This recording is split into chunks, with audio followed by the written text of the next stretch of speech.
Всем привет! Вы на канале в хоккее. Сейчас мы посмотрим обзор второго матча финальной серии Кубка Канады 1987 года СССР Канада. Первый матч завершился победой советских хоккеистов. Серия продолжалась до 2 побед одной из команд. То есть если сборная СССР побеждала в данном матче, она становилась победителем соревнования. После поражения в стартовой игре финала в Монреале один из главных основателей суперсерии 72 и самого турнира Кубок Канады Алан Иглсон заявил, что сборная Канады больше никогда не будет играть с русскими в Монреале, потому что все эти игры заканчиваются чувствительными поражениями. Второй матч проходил в Гамильтоне, и его ждали все любители хоккея с большущим нетерпением. В воротах советской сборной вместо Сергея Мыльникова появился Евгений Белошейкин.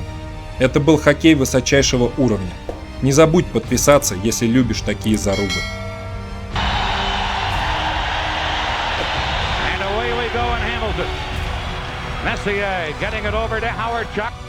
Канадцы вышли на матч умирать, плюс начинать мощно игры у них в ДНК, и уже на первой минуте Норман Рошфор в касании замкнул прекрасную передачу Месье 1-0. Back over for Fetisov. Spins from Howardchuk, gets it to Makarov. Delariana, centers. Big save, Pure. Early here on that great try by the Soviets. Back is Howardchuk to Messier. Cutting in. Messier centered. Rochford scores! Rochford!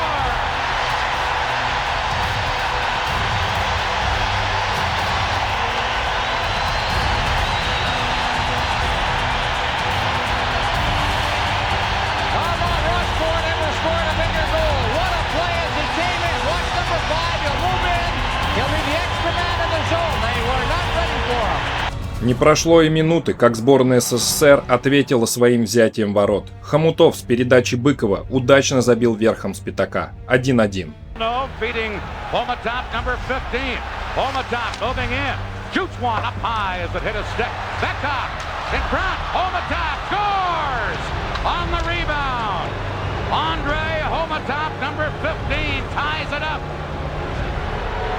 We're going to have to look at this one again to see exactly what happened to Grant Fuhr on this. The shot deflected up high as he took a second whack and deflected. Now Fuhr got bumped. So he was slow getting in. He got all turned around worrying about Nemchinov. And the puck just bounced out in front. So Fuhr wasn't paying attention. He elected to go after the guy who was in front. Got an arm on it. But here's Burbukin trying to clear it. Gilmore holding it in. Gilmore for Canada, right in, gets it in front, Mario Lemieux shooting, Gilmore a whack at it and play is goal. На 4-й минуте Дуг Гилмор, выйдя со скамейки штрафников, поддержал атаку и резким броском вогнал шайбу в ворота. 2-1. В ассистентах Грецкий и Рошфор. Вот это начало.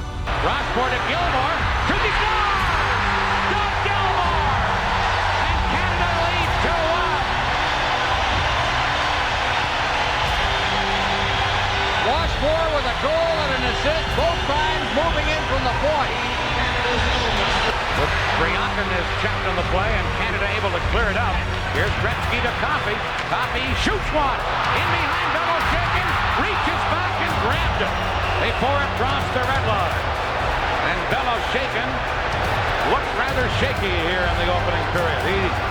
После этого в большинстве сборная СССР просто бомбардировала и буквально обстреливала четверку канадцев. Но каким-то чудом счет не изменился. Взгляните на эту атаку.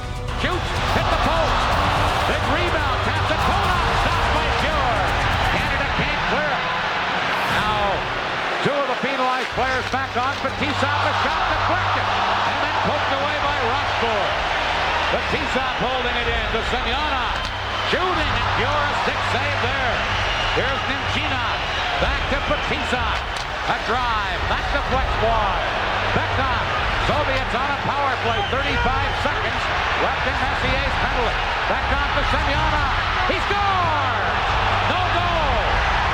Says the referee. А на 13-й минуте суперзащитник Пол Кофи с передач Гартнера и Грецкий выдержал паузу, положил на лед Белошейкина и отправил шайбу в ворота. 3-1.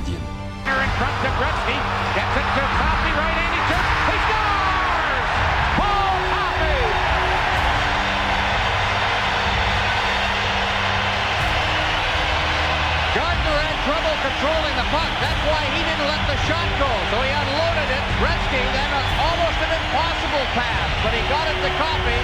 Coffey with a terrific move. Here comes the pass. Now Gretzky wasn't ready for it. Got it and quickly unloaded. Right out of the stick of Coffey.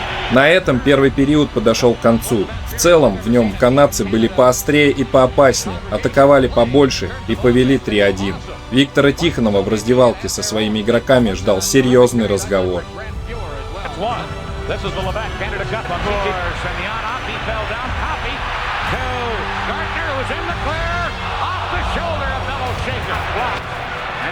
Clear it to center. Here's Gretzky. Into Anderson, cutting in. Shoots. Fellow shaking a big save there on Glenn Anderson. Mario Lemieux with a dozen seconds left in the penalty. To Gretzky. In front to Lemieux. One candidate went wide. Now Lemieux centers. Grant shot wide by Anderson. Второй период начался с опасных атак кленовых листьев, но вскоре сборная СССР получила численное преимущество, которое уверенно реализовал на 23-й минуте. Касатонов завез шайбу в зону, передал по борту на Крутова, а тот поднял шайбу на вершину на капитана Вячеслава Фетисова, который мощнейшим щелчком от синей линии пробил Гранта Фюра. 3-2.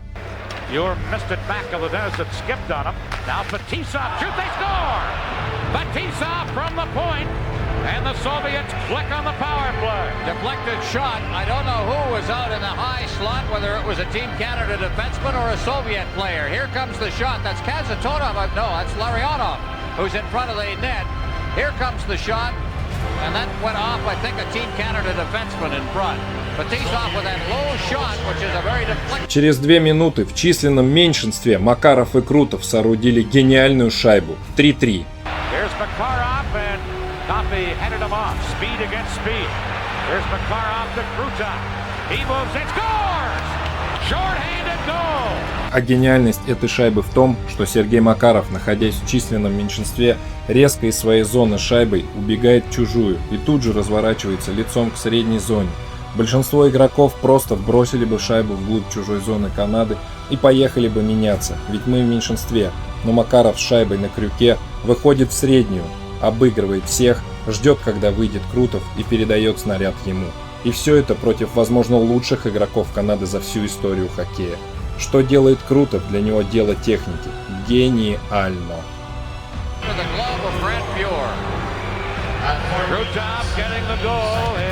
После этого советские игроки поверили в себя и, заигравшись, пропустили выход 2-1 парочки Грецкий-Лемье, которые такое не упускают.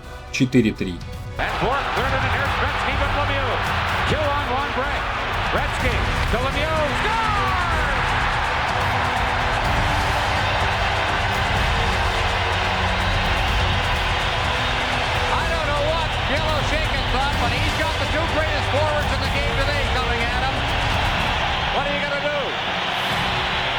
Здесь Грецкий, откровенно нарушая правила на Крутове, не получает удаления и создается суперопасный момент. СССР не пропустил, но это чистые 2 минуты, и таких моментов было с десяток.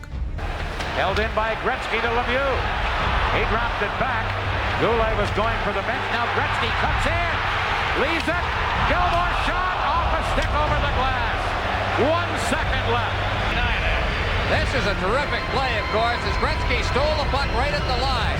Just lifted a stick, pulled it away, now chips it free, and he's alone. A bouncing puck to deal with, which allowed Fetisov to get set, so he's set up. Второй период на этом завершился. В третьем периоде сборной СССР нужно было отыгрывать дефицит в 1 шайбу. На 45-й минуте Андрей Хомутов чуть ли не с колен отдал передачу Быкову, и тот с неудобной руки пробил Фюра. 4-4.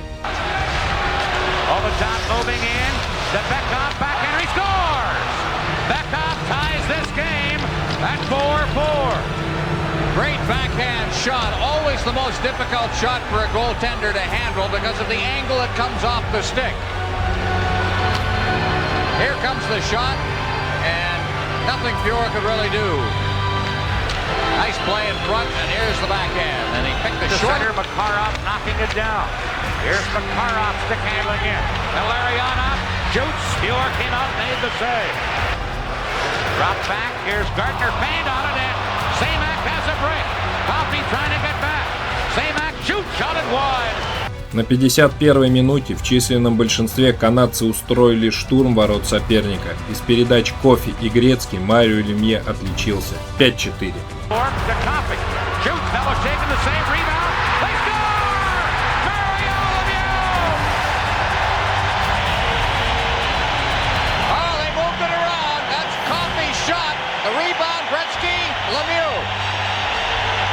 За минуту до конца основного времени Валерий Каменский с сольным проходом феноменально сравнял счет.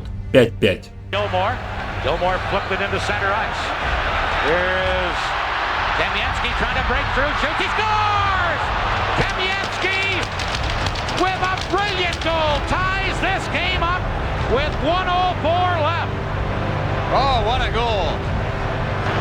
Rush for it. I think it was Crossman in there, but this great speed, and he just got a little bit of a march. Tried to tackle him. Crossman came across, but then Kamensky. В ассистентах Быков и Первухин. Канадские защитники даже запрещенными приемами не смогли поймать Валерия. Всех, как и в первой игре, ждал овертайм. And Canada now faces overtime again. After 60 minutes, it's Canada 5, the Soviets 5. Первый овертайм начался с убойного момента СССР. Крутов каким-то чудом не принес победу нашей сборной в турнире. Возможно, Крутову в этом моменте нужно было вернуть в касание Ларионову. Move in, here's a chance, centered. Pure, big save, rebound.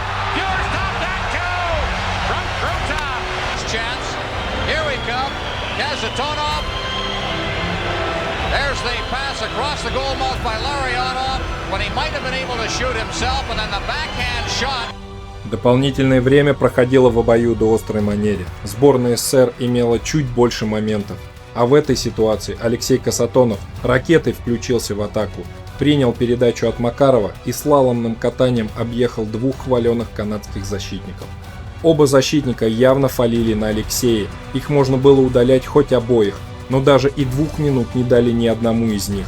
Касатонов даже ничего не выпрашивал. Браво! Но из-за нарушений Касатонов так и не смог бросить по воротам.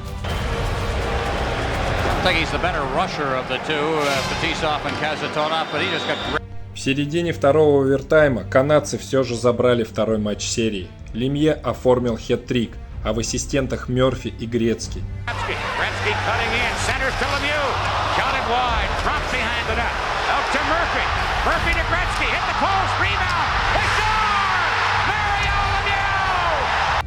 У Уэйна Грецкий в 6 шайбах 5 голевых передач. Шикарный матч, шикарная серия. Мир в ожидании третьей игры. Ставьте лайк, если хотите увидеть третью игру серии, и подписывайтесь на канал. До свидания.